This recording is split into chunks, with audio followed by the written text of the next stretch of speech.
Daryl Morey met with the media on Monday, giving us a little bit of a preview of what the expectations are for this Sixers offseason. And there was one statement he made that really caught my attention that I take as a little bit of a shot to a current Sixers member and more so the kind of mindset between constructing a roster of past regimes in this Sixers organization. So I'm going to break down what exactly he said, why I think this is great news for the Sixers moving forward, and why this mentality is crucial to actually building a championship contender.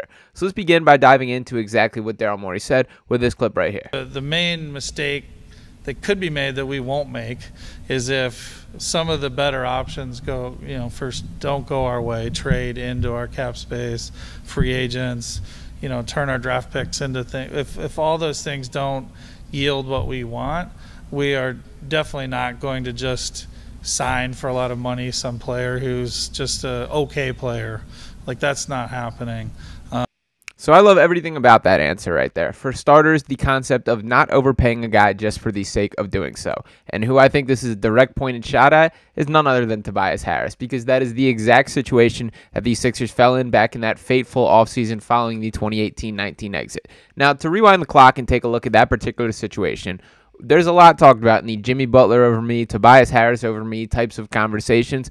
In reality, what went down is the Sixers made their all-in push that season, that they rolled over the draft picks, the young players, to bring in both Jimmy Butler and Tobias Harris midseason. Both those guys were on expiring contracts. The Sixers knew what they were getting into and were hopeful that this would work out in the form of an extension at the end of the season. For whatever reason, and there's plenty of reports out there, primarily Jimmy Butler beefing with Ben Simmons and Brett Brown, Jimmy Butler wanted no part of coming back in Philadelphia. So ultimately, the Sixers did what was best, did a sign and trade, got him down to South Beach, where was his desired destination, and then we're pretty hamstrung for we have to do something. That we couldn't have traded all our assets, all our young players, the draft picks, to just let both these guys walk in free agency. So that is where Tobias Harris got his contract. Now, to dive into exactly what that contract was, 5 years, $180 million. And why that is such an issue is because Tobias Harris has never been quite the player worth 5 years and $180 million. And I still think it goes understated how much that has handcuffed the Sixers from making wise financial decisions since that point. To dive into just the pure salary cap standpoint for how impactful that Tobias Harris signing was, that just looking at this specific season, we can see Tobias Harris making up 28.87% of the salary cap.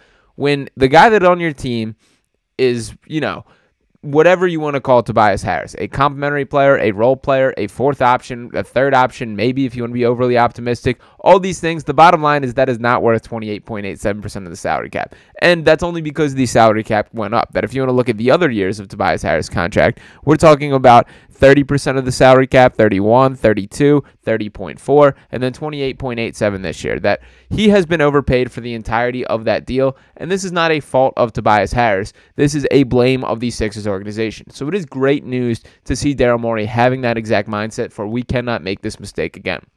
And so much has been made about creating flexibility for this summer, that all these moves that have been constructed leading into the season, throughout the season, that one of the common themes was Daryl Morey wanting guys on one-year deals. And why was that? So he could wipe the slate clean and actually build a contender in the way that he desires. That so much of his time in charge of the Sixers has been undoing past mistakes, trading the Al Horford contract, flipping the Ben Simmons situation, working through whatever the issue was with James Harden, and finally the Tobias Harris contract is off the books. Now, looking at this free agent class, I'd be lying if I didn't say I was a little underwhelmed. And to dive into these top names here, we of course know the LeBron James situation on a player option, so he needs to opt out. The same thing with Paul George, that he would have to opt out of his contract. We've talked plenty about Paul George on here. Klay Thompson, a guy that has notably coming off a very bad performance in these playoffs and is showing his age. Tobias Harris, want no part of that, even if it is on a veteran's minimum. James Harden, we've seen this experience, and it seems pretty clear that he wants to be out in L.A. Pascal Siakam, I think, is extremely likely to be re-signed by the Indiana Pacers. Gordon Hayward, just not quite that guy anymore. Dude showing his age at 34 years old. Kyle Lowry, absolutely not worth more than a minimum, although I would not mind having him back on this team. DeMar DeRozan, I like. That's an interesting name, a great player, but not the guy that I think is the difference between a championship. Buddy Hield, we just tried that experience here. Brutus Brown, team option. We'll see what happens. Evan Fournier, team option. We'll see what happens. Not a guy I'm overly high on either. OG Anunoby, I do think will be re-signed by the Knicks. And then D'Angelo Russell, you can feel how you feel about D'Angelo Russell. He's a good player. I think probably better than the perception of him. He shot the ball incredibly well this season, but he certainly has his flaws. The bottom line through these options, none of them are the ideal candidate for the Sixers team. And even Paul George, who I've talked myself into and I think is probably the best option for the Sixers team. I know there's been plenty of Jimmy Butler conversations for a reunion there. The biggest thing that I want to break down or point out in the Paul George conversation, why that is still seemed to be the prize that I think Daryl Morey would pull the trigger on giving him a max deal, is the benefit there is you don't have to dig into any of your assets. None of your draft picks, none of the capital, young players, any of these types of things. You would be straight up signing Paul George, and that leaves you the flexibility to make further deals. That I do see a world where that is an effective route for this Sixers team, where you bring in Paul George as your high-ticket free agent. You then have the trio of Tyrese Maxey, Paul George, and Joel Embiid, and then you can dig into your treasure chest of assets and leftover cap space to round them out with high-level role players. Maybe you ship off a first-round pick for Alex Caruso, or talk around the league. Find these kind of complementary players that could complete this team.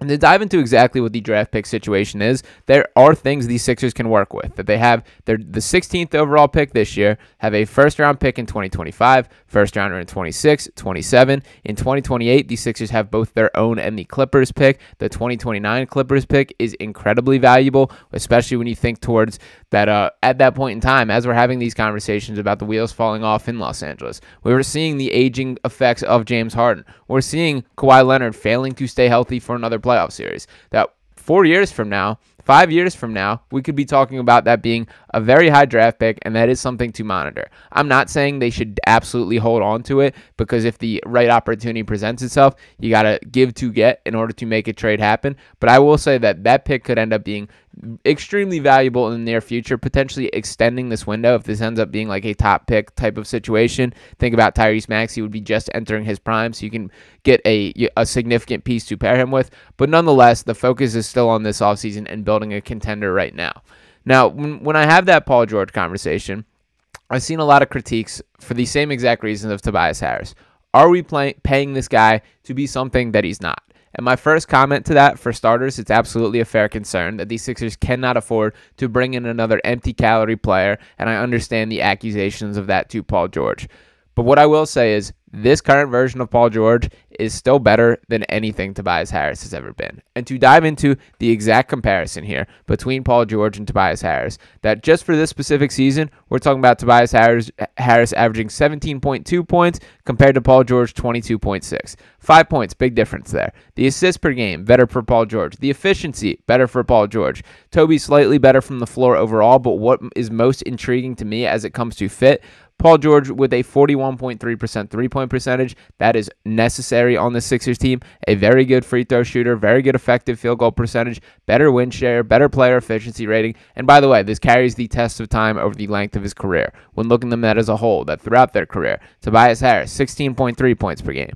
Paul George, 20.8 points per game, 6.3 rebounds, 3.7 assists, all better numbers than Tobias Harris. His three-point percentage through his career, just under that 40%. We will take that absolutely. The bottom line is Tobias Harris is just not what Paul George is. That these are two guys in very different conversations. And I do think it gets a little lost just how good Paul George was for a period of time. That we're talking pre-leg break, 10 years ago at this point. And again, that's not the player that would be coming to Philadelphia, but there was a point where Paul George was a legit superstar, that he was leading that Pacers team as the 1A option, going toe-to-toe with LeBron when he was still down in Miami. He was that good. And I do think Paul George has done a pretty nice job of advancing in his career, creating the supplementary skills that are necessary more to that co-star or role player rather than being the ball-dominant force that he was for one point in time. And again, I just want to circle to Tobias Harris has never been anywhere close to that level of guy. And to look at Tobias's stats, he's not a bad player. This is talking about him being asked to be something that he's not. That throughout his career, 16.3 points per game, 6.2 rebounds, 2.4 assists. Throughout his Sixers tenure, he's averaged 17.6 points per game, 6.6 rebounds. And the biggest difference to me from a fit perspective is look at that three-point attempts. Shot just 3.7 three-point attempts per game game this year. That's the exact same number for his career average. In comparison, Paul George launched over 7 3-pointers per game this year. That's more than double what you're getting out of Tobias, and something that is crucial when you think about these spacing factors with Joel Embiid and just succeeding in the modern NBA, that you can't be walking yourself into tough contested 2-pointers the way that Tobias Harris loves to do. And we will get some of that with Paul George, but I still think as a whole, he has a healthier shot diet and one that fits within the construct of this Sixers team much more. But let's say that does not happen. Let's say that Paul George is not the guy. I love hearing from Daryl Morey that he's not going to be spending to spend, that I understand so much was done for this particular offseason, for this to be the time to attack. In an ideal world, that still works itself out, that you're able to build a little bit of this core to have some continuity with Tyrese Maxey and Joel Embiid moving forward. But if those cards do not align, if the opportunity does not present itself, you cannot ruin the future by striking this summer. At the worst, sign me up for Malik Monk on a decent deal and a ton of high-level role players around him. That the Sixers have to spend this money, have to fill out their rosters somehow, but I'm glad that Daryl Morey is going to be a little more cautious in pulling the trigger than what we've seen in past regimes. So let me know what you guys think. How pointed was that comment at Tobias Harris? Because in my mind, it is a direct shot. And again, less at Tobias Harris, more at the Sixers organization for even offering him the contract in the first place. And anything else that you do have in your mind, make sure you are leaving that in the comments, dropping a like to let me know you're listening, and subscribing to keep the Sixers Digest family growing. Appreciate each and every one of you guys tuning in, and talk soon. Peace.